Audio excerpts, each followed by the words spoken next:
Ótica Ponto de Vista, qualidade e proteção para a sua visão. E Foco Segurança e Portarias apresentam...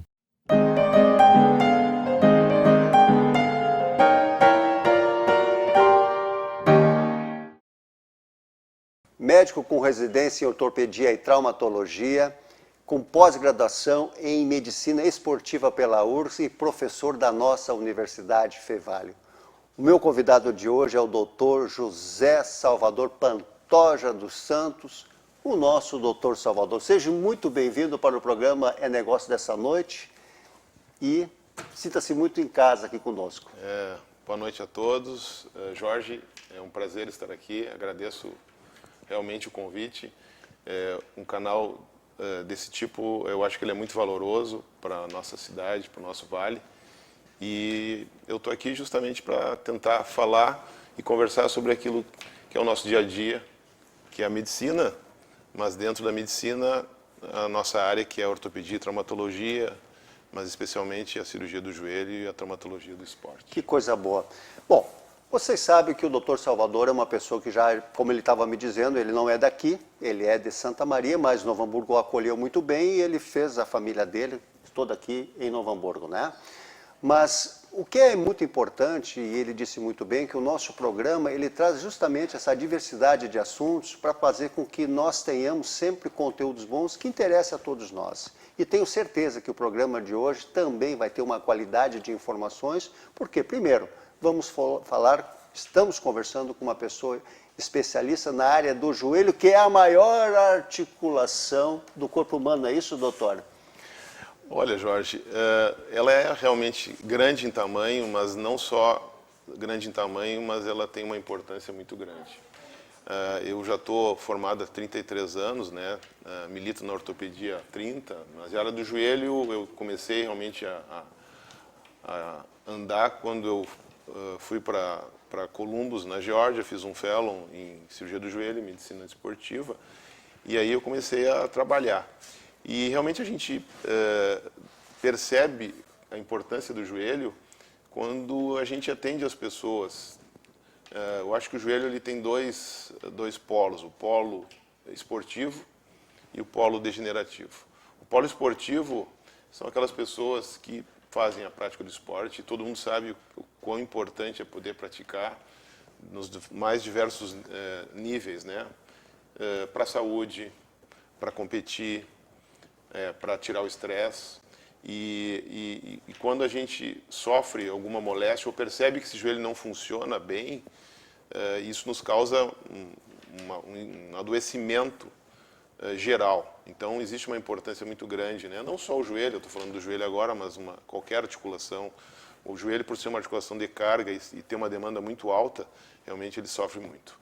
E depois, no outro pico, que é o pico em que a gente vai amadurecendo, e aí começa a perceber que aquele joelho que nos levava para tantos lugares, que nos permitiam fazer tantas coisas, eles já não estão nos permitindo fazer isso, né? Desde coisas maiores, às vezes até coisas menores, como poder caminhar, poder subir uma escada, poder se levantar, né? E essas pessoas também adoecem de uma outra forma, e aí a gente milita tentando ajudar esses pacientes de acordo com a sua patologia.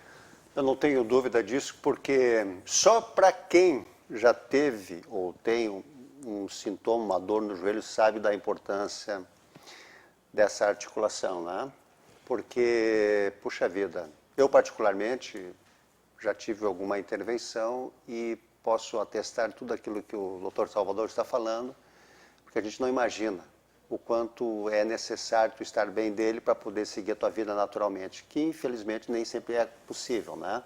Mas eu gostaria muito contigo, Salvador, se é que tu pode me permitir te colocar assim, mas hoje tu, por exemplo, qual é assim, o que as pessoas hoje, elas estão chegando no teu consultório, o que tu está te deparando mais? Porque nós temos uma longevidade, tu falaste que ela é degenerativa, então não só o esporte, mas é um caminho sem volta, hein? Para quem está numa fase já de mais vida. Isso é muito importante, né? Eu vou falar de duas coisas. Primeiro, a parte esportiva, brevemente, que é a necessidade de fazer o esporte. Tem levado as pessoas a fazer esportes das mais diversas formas. E isso tem trazido realmente com mais frequência determinados tipos de lesões. A gente vê que, às vezes, em busca de uma atividade física, ou às vezes até em busca de um emagrecimento, ou às vezes em busca de um corpo fisicamente, visualmente melhor, também, que as pessoas buscam isso, acabam indo para um caminho da prática, às vezes sem uma avaliação mínima. As pessoas, às vezes, é bastante comum irem para o seu cardiologista, irem para o clínico e se submetem, às vezes, a um programa de exercício sem, pelo menos, ter uma noção mínima de como esse joelho, vamos falar do joelho agora, claro, né? Claro, Mas seriam as articulações em geral, nós estamos falando de joelho, como está essa articulação. E aí a gente vê muito frequente pessoas no meio de uma evolução de treinamento, onde o prazer de estar fazendo aquilo que é tão bom acaba acontecendo e são bloqueados porque descobrem ser portador de um problema que não tinham conhecimento, né? O joelho, a cartilagem, que digamos é a estrutura mais importante, uma das mais importantes do joelho, ela é silenciosa, né? Em anunciar que está doente, né? Então isso acaba às vezes trazendo desfechos negativos. Tem as lesões traumáticas, obviamente, claro, que ocorrem também, dependendo da prática, e elas precisam também ser tratadas, mas é fundamental, eu diria, que a gente pudesse, pelo menos, eventualmente, procurar um profissional para ter uma noção de como as coisas andam, né? Sabe, Salvador, que pegando esse teu gancho, eu vou te dizer assim, justamente porque eu tenho que ter um cuidado especial com o meu joelho, tá? Mas eu, às vezes, estou andando pela rua e aí tem um caso que é aquele praticante de um esporte de final de semana, coisa parecida, tem uma boa orientação cardiológica, pode correr, pode fazer isso. E daqui a um pouco o cara está correndo que nem um condenado. Eu disse, mas daqui um pouco esse negócio vai começar a incomodar. E principalmente com o devido respeito, às vezes umas pessoas que conseguem ter um espaço longo e às vezes estão com peso, sobrepeso. Isso arrebenta mais ainda, né, Salvador? Com certeza, né? O peso ele é inimigo inimigo de várias coisas, mas as articulações de carga, principalmente, né? O joelho é uma articulação de carga, eles andam para lados opostos, né? Inclusive, né, aproveitando a deixa sobre isso, estou vindo agora do Congresso Brasileiro de Cirurgia do Joelho, depois de 3 anos, o primeiro congresso presencial, né? Novidades, assim, a gente sabe que elas são mais lentas hoje, né? Mas coisas importantes foram colocadas e a gente sabe já, por exemplo, a Academia Americana, ela coloca como a primeira medida para tratamento das lesões degenerativas, vamos falar de cartilagem, a perda de peso. Não existe medicação, não existe nenhum tipo de produto melhor para uma articulação que começa a apresentar algum distúrbio degenerativo do que a perda de peso, né? Juntamente com o fortalecimento, com uma série de outras coisas. Então, perda de peso associada a um fortalecimento, um equilíbrio da musculatura adequado, ele dispensa e coloca como secundário o uso de medicações, até porque nós não temos ainda uma medicação regenerativa, né, via oral para usar e nem do ponto de vista de uso. Mas né? eu vou até te perguntar, tu imagina assim, então hoje o cara que é um especialista, vamos falar assim, nessa área, o cara senta na frente do teu consultório lá com dor lá e tu vai ter que dar uma real para ele, ó, meu bem, primeira coisa, emagrece. Isso tem que ter uma certa habilidade também para tu poder dizer. O problema é esse, né? Na realidade, para que isso aconteça, não é simplesmente uma consulta, né? Precisa haver uma motivação, precisa que a gente se cerque de bons profissionais que possam acolher essa pessoa e poder estimular, porque o médico, é que nem um padre ou que nem uma outra pessoa, ela pode dar um conselho, um pastor, ou seja, qual for a religião. Claro.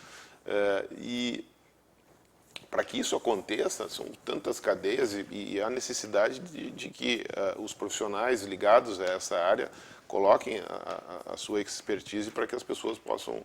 Então, vai do nutricionista, de um educador físico, de um fisioterapeuta, de um psicólogo e de um cirurgião bariátrico, eventualmente, de um endocrinologista. Então, é um tratamento multidisciplinar para chegar nisso, às vezes.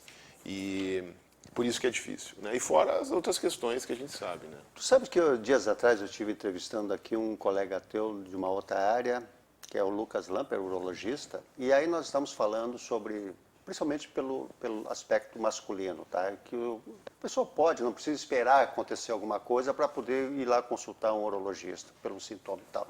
Te faço essa mesma pergunta, vamos imaginar assim, é interessante então um jovem que está na idade lá de dizer assim, vou começar a procurar um cara para olhar isso aí, porque às vezes tem também o processo genético, pode-se dizer?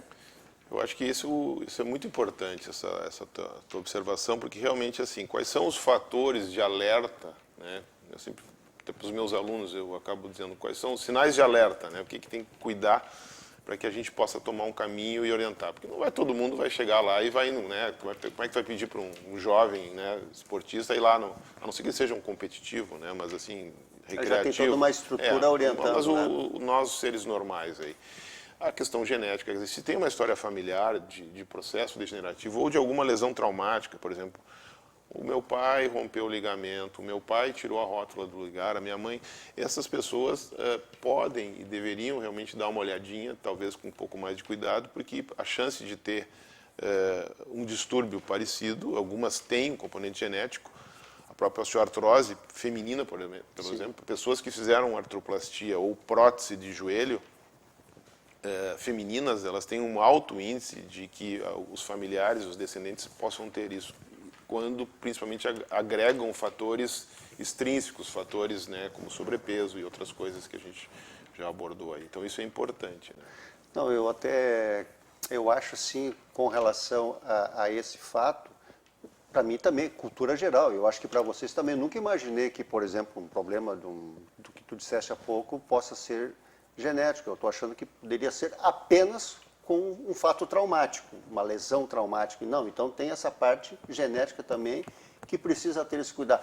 Cultura geral, programa Negócio, trazendo informação, e eu tenho certeza que você deve estar muito interessado em querer saber mais, e o Salvador tirou o tempo dele hoje, já são 22h15, está aqui conosco, colocando as suas informações para nós todos. Esperamos vocês logo após os nossos comerciais.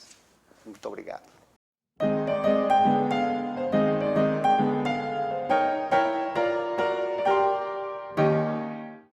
Olá, como você já sabe, sou Jorge 3 do programa É Negócio, que vem sendo um sucesso de audiência em Novo Hamburgo e região. E a Vale TV vem conquistando a preferência de mais pessoas. Se você quer ter seu negócio conectado com quem traz qualidade e visibilidade para a sua marca, junte-se a nós.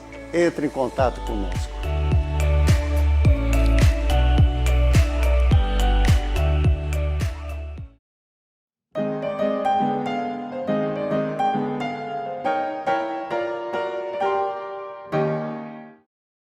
Retornando para o programa É Negócio desta noite, tendo como convidado o Dr. José Salvador Pantoja dos Santos, o Dr. Salvador, que é conhecido aqui na nossa região.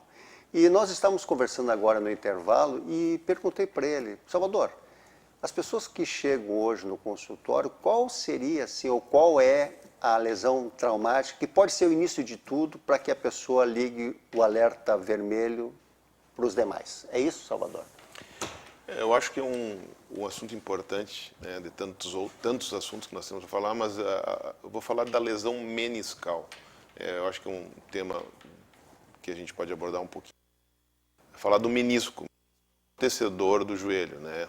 Então, dentre as peças que nós temos no joelho, o menisco é digamos assim, o que sustenta. É a fase inicial de sustentação ao redor da própria cartilagem. Ele é digamos, a suspensão do nosso joelho. As lesões meniscais, elas podem ocorrer de duas formas: lesões traumáticas e lesões degenerativas, um desgaste do menisco e a lesão traumática. Mas a importância de falar dele é que a lesão meniscal, quando ocorre, o tratamento ela precisa ser de forma adequada, quando é possível, para tentar preservar ele ao máximo. Então, uma coisa bastante evolutiva, digamos, do ponto de vista de tratamento, que mudou bastante foi a tentativa de preservar menisco, né? No início da cirurgia do joelho, a primeira cirurgia era, em qualquer lesão, se retirar o menisco. Se tirava totalmente o menisco, né? A ignorância, por isso que eu digo que o que se sabe hoje, amanhã pode ser, de repente, criticado. Mas o que se fazia era a retirada do menisco. E isso se viu que causava um dano progressivo para a cartilagem irreversível. Com a chegada da artroscopia, a cirurgia por vídeo, começou a se fazer cirurgias de ressecção da lesão. Só se fazia um corte, retirando a parte machucada e preservando o menisco. Mas isso se viu que não era suficiente, dependendo do tamanho da lesão. E nos últimos anos, há uma corrida frenética da cirurgia do joelho tentando preservar o menisco. Então, o que evoluiu muito são as técnicas de costura, que a gente chama de sutura meniscal, que é justamente tentando preservar para que lá na frente a pessoa não tenha ou se tenha um dano menor na cartilagem. O grande problema da costura meniscal é que a cirurgia ela é um pouco mais demandante. Não é somente aquela cirurgia que a gente vai lá, tira e o paciente vai trabalhar amanhã botando o pé no chão e praticando rapidamente. Um breve relato é, por exemplo, num jogador de futebol, essa cirurgia às vezes ela não é feita porque para um jogador ficar muito tempo fora, ele não consegue. Então, nos atletas profissionais, às vezes a cirurgia preservativa acaba não sendo feita quando é só do menisco, porque isso pode impactar na sua carreira, né? Sem sombra de dúvida. Então, mas é uma pena. Inclusive isso já de informações, tinha muito jogador em época de renovação de contrato, estava com um problema que não aguentava mais e ficava quieto para não ter a possibilidade de o contrato ser rompido. É isso? Exatamente. A cirurgia no paciente, no atleta, eu digo que a doença do atleta e a doença do atleta recreativo, atleta profissional, tomam rumos completamente diferentes, né? Eles não levam em consideração o resultado final, né, da saúde daquele joelho, né? E isso implica em questões de performance, de outras variáveis que a gente não tem como medir. O futebol é muito impactante, né? Tu sabe que o futebol ainda é, para nós aqui no nosso meio, digamos, o maior produtor de lesões do joelho, e impressionante que as mulheres, a prática de futebol nas mulheres, isso é um dado importante até para falar, que as mulheres rompem o ligamento cruzado, que é o ligamento que dá sustentação ao joelho, 8 vezes mais do que os homens, quando se vê valores absolutos, porque as mulheres aumentaram a prática esportiva do futebol e elas têm a mecânica da mulher, né, do joelho da mulher um pouquinho diferente em relação a isso. Bom, agora eu vou fazer uma partezinha aqui, porque eu e o Salvador, nós nos conhecemos há mais de 15 anos e essa nossa relação sempre foi muito afetiva, próxima e, sem dúvida, com muita informação para que a gente possa se manter sempre legal. Mais uma vez, é que temos um amigo comum, ele, Jorge, tu joga uma bolinha, quem sabe vem jogar com a gente aqui, porque tem um grupo e tal, e eu pensei, bom, o cara me encheu a minha bola, eu vou chegar e vou jogar a bola. Aí eu vou conversar com o Salvador, dizer ele, Jorge, para com isso, tira isso da tua cabeça, isso é coisa para louco, pega um vinho, uma pizza e vai assistir televisão, porque senão, meu cara, o cara se arrebenta mesmo, né? E é mais ou menos assim que acontece, as pessoas não se dão conta o quanto isso é prejudicial, né?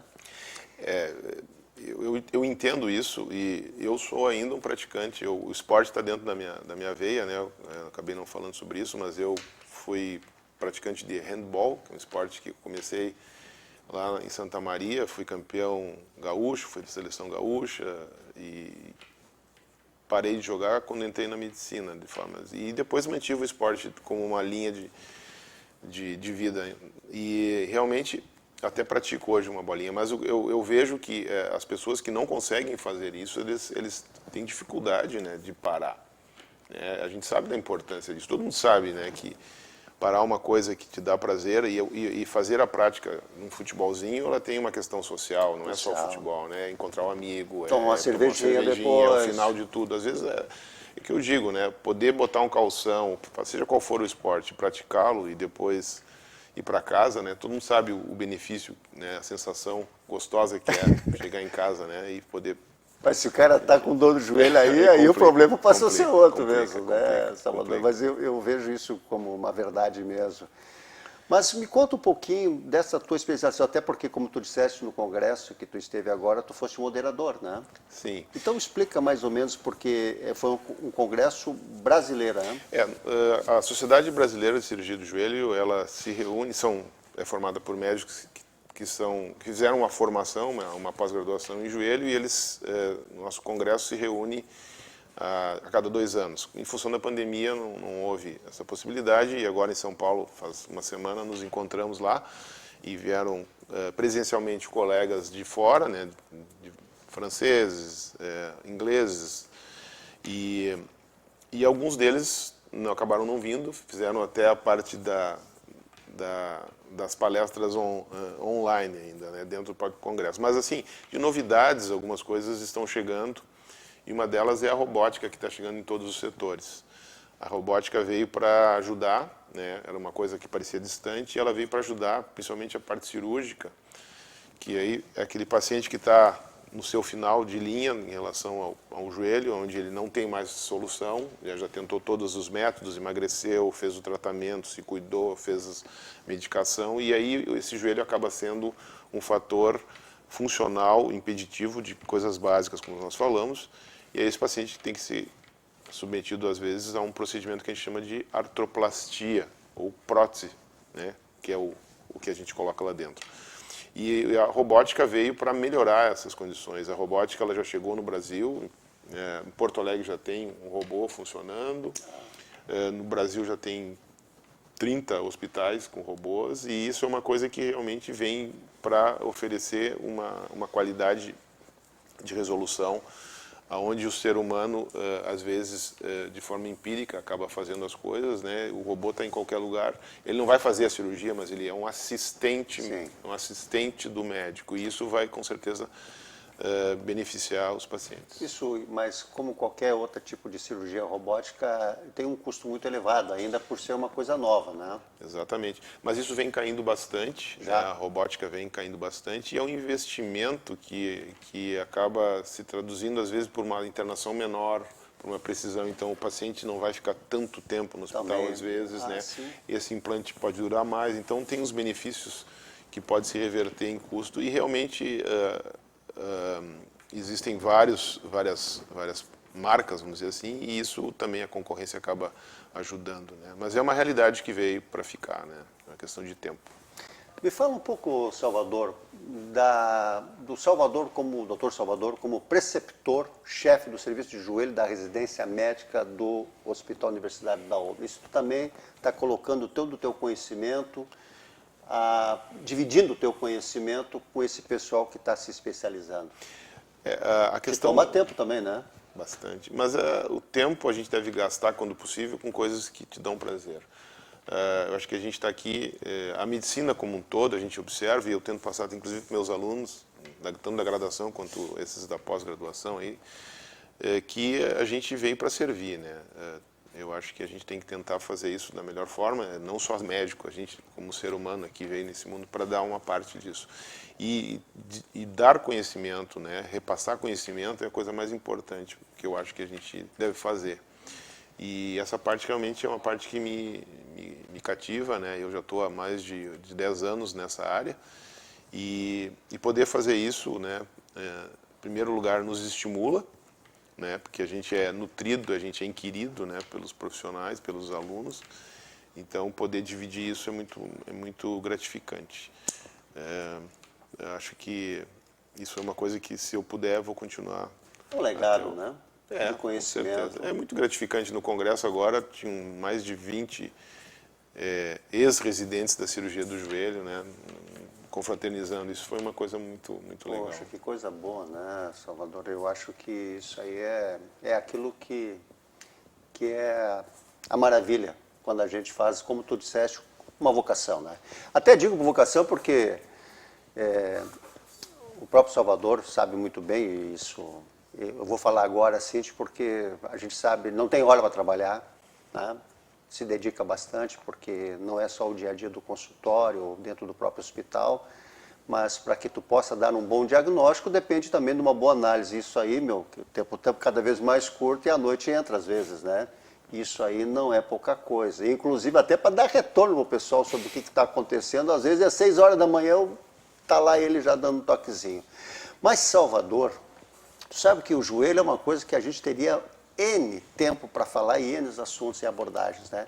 Mas o nosso tempo, ele também fica curto e a gente até tipo, pô Jorge, como é que a gente pode fazer esse programa? Porque é um cara que conhece, mas como ele disse, para mim está sendo um privilégio, porque pela primeira vez ele está participando de um programa numa TV comunitária, que é de nós aqui em Novo Hamburgo, e como eu disse, ele chegando de Santa Maria, Novo Hamburgo, recebeu bem ele, e ele está fazendo a sua parte também conosco, transmitindo conhecimento e informação da forma tão bonita como está acontecendo. Portanto, eu quero muito te agradecer nessa noite de...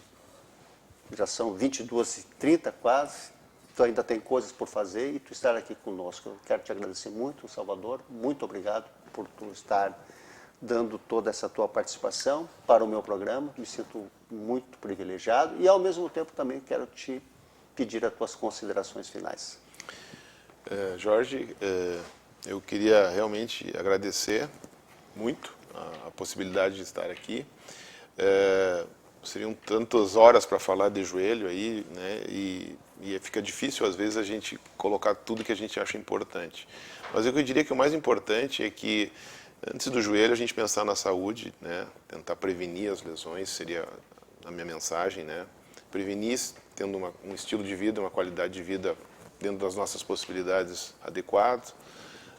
Tentar buscar alguma informação sobre os seus joelhos quando estiver perto de você, doenças familiares, ou quando a gente vai fazer uma prática esportiva um pouco mais intensa. E a outra coisa é não deixar de procurar um profissional quando o sinal chegar, né, para não agravar as lesões. Eu acho que isso seria o mais importante, né? Saúde é tudo, né? O resto a gente depois dá um jeito. Como se diz, prevenção é o melhor remédio, né? Com certeza. Pessoal, muito obrigado pela participação de todos vocês. Sempre tenho dito, de nada adiantaria se não tivesse no outro lado vocês aí nos passando essa energia tão positiva que nos motiva cada vez mais a estar aqui toda terça-feira. E dessa forma eu me despeço juntamente com o Dr. Salvador e já convidando a todos para a próxima terça-feira às 22 horas no programa É Negócio, aqui pela Vale TV Play. Uma excelente quarta-feira, um resto de semana ainda mais maravilhoso. Estejamos em paz, estejamos com Deus, uma boa noite e um até breve.